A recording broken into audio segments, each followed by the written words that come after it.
possibly posse related because one of the victims was identified as possibly a posse member. Police say Saturday's early morning shootout at the Taste of the Island's restaurant that left 4 people dead and 20 wounded has the clear-cut signs of a posse attack. This is textbook for them, the indiscriminate shooting in a crowded area where there are bystanders or innocent people. They're out to send a message. And what message is that? That they're not to be messed with. And just who are these posses? Well, Captain Al Lamberti, who has worked for BSO's Jamaican Task Force for 7 years, says they're not your typical gang. He says they're youths with Jamaican roots, and they're organized for the purpose of making money. Initially, they were politically motivated. They wanted to make a political statement in Jamaica. Here in the United States, they've graduated to the fact that they control a lot of the drug trade. They started with marijuana, graduated to crack cocaine. Lamberti says that about 35% of the crack in Broward is controlled by the posses. The Jamaican gangs are a nationwide problem, but South Florida is the center of their action because of our geographical proximity to Jamaica. In Broward alone, there have been 12 posse-related deaths since 1987 and over 30 wounded, and police say those are only the ones that they have been able to pin on them. The way they dispense violence, not only to accomplish their mission, but also the intimidation factor to discourage any witnesses. Police are saying that regardless of who's responsible for the shooting, they're relying on witnesses who were here that night to come forward. And with few people willing to talk, they say that won't be easy. In North Dade, Marilyn Estevez, Channel 10, Eyewitness News.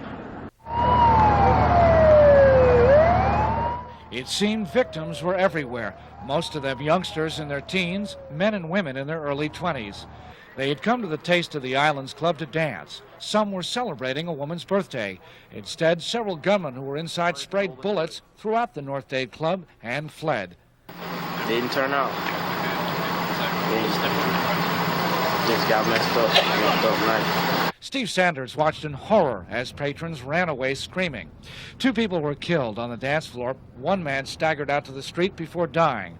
A 4th person died at Jackson Memorial Hospital after he and another person were airlifted there. Eyewitnesses say the gunfire erupted suddenly. Renee Zelaya's girlfriend was a woman celebrating her birthday. She died from the shooting. There was no arguments, no fights. 1 shot, pow. 2 shot, pow. And it led to another rounds and rounds of shots. Suddenly people start falling, people start screaming, everybody start running. The restaurant was often a late-night hangout for teens. At the time of the shooting, authorities say the place was packed with at least 75 people. Metro-Dade paramedics rushed most of the wounded to 7 hospitals in both Dade and Broward counties.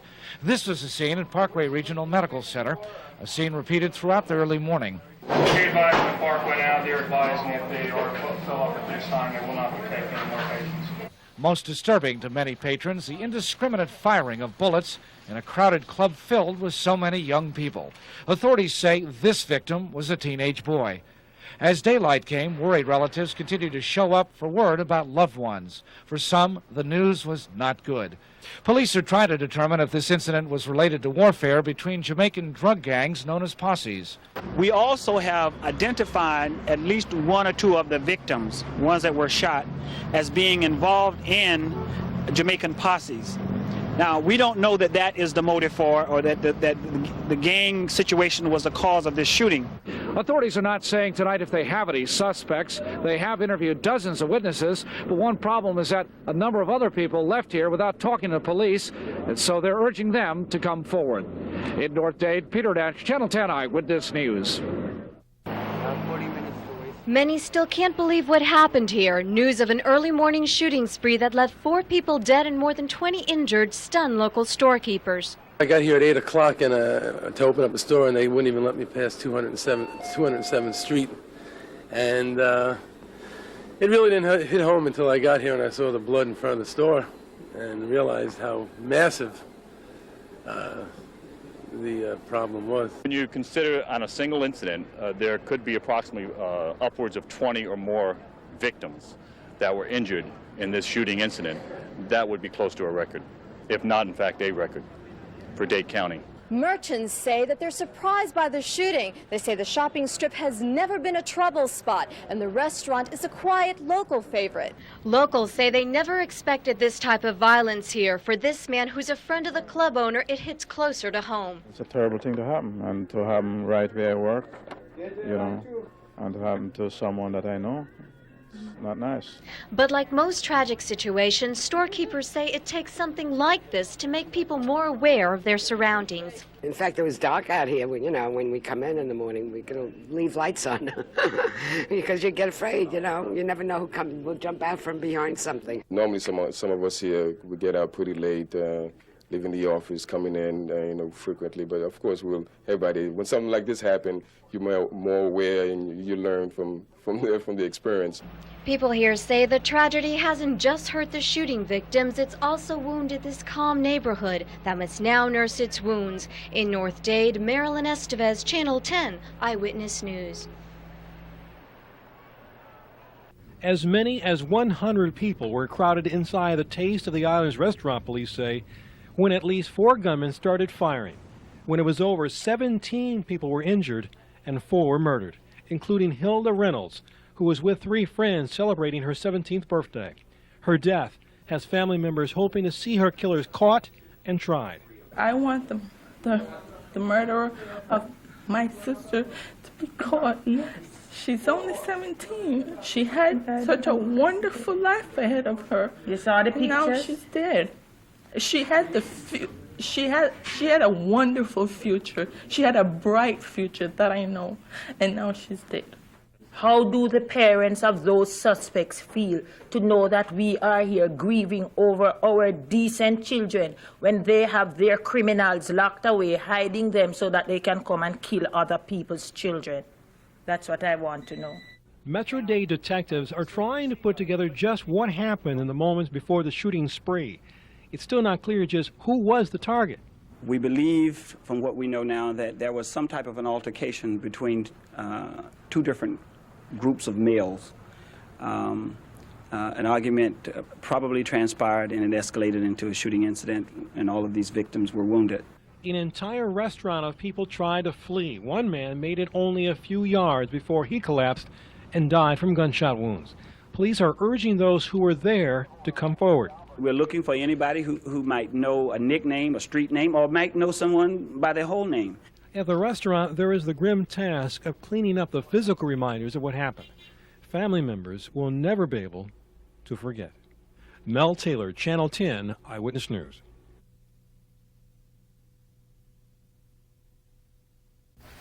Oh, you don't just go into a club where innocent people is and start kill people, man. You can't do that.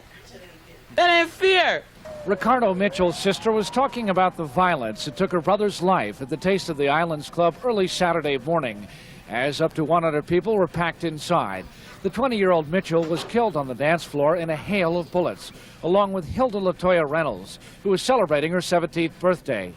One man collapsed and died outside. Another died after being airlifted to Jackson Memorial Hospital. This morning, Mitchell's relatives described Mitchell as a man who loved reggae music. He wanted to be an artist.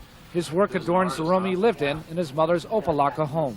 It's sad, because young kids, they go out to enjoy themselves a birthday party, and then somebody just come in and shoot up. And a lot of innocent people get killed, including my son. At least 10 Metro Dade police detectives are investigating, along with 2 detectives from the Florida Department of Law Enforcement. Do you think this is related in any way to rival gangs? If not premeditated, just the fact that the people shooting at each other were in posses? Again, all of that is being investigated. Everything that you mentioned is being investigated. We, at this point, just cannot positively say that that's the motive. Meanwhile, Mitchell's mother is making this plea. If anybody who was there and they see the person who, do these things, come forward and say something. Okay, it could be their kids.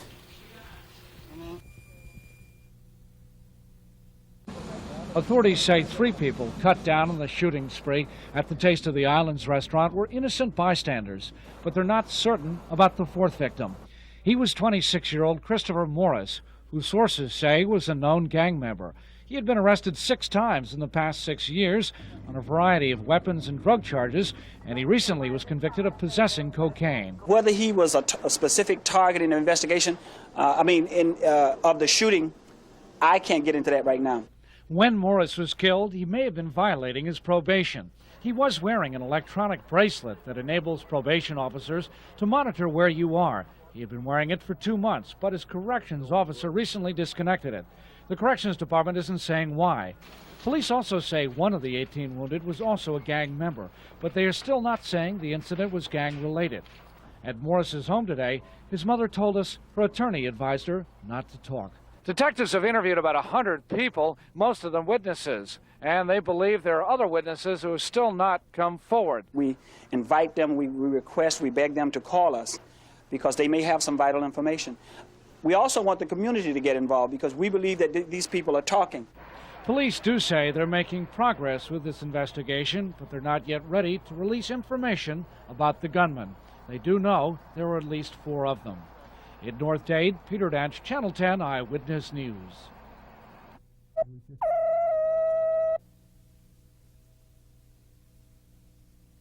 A night of reggae dancing ended with bloodshed. The gunman fired indiscriminately at the patrons. Some were as young as 15. Most were in their teens and early 20s. One man died after being airlifted to Jackson Memorial Hospital. One collapsed and died outside this club at the corner of 203rd Street and Northwest 2nd Avenue. Hilda LaToya Reynolds was celebrating her 17th birthday. She died on the dance floor along with 20-year-old Ricardo Mitchell. He's gone, and he's gone for good. But his memory will still be alive, man. You take an innocent and life. Mitchell loved reggae music and art.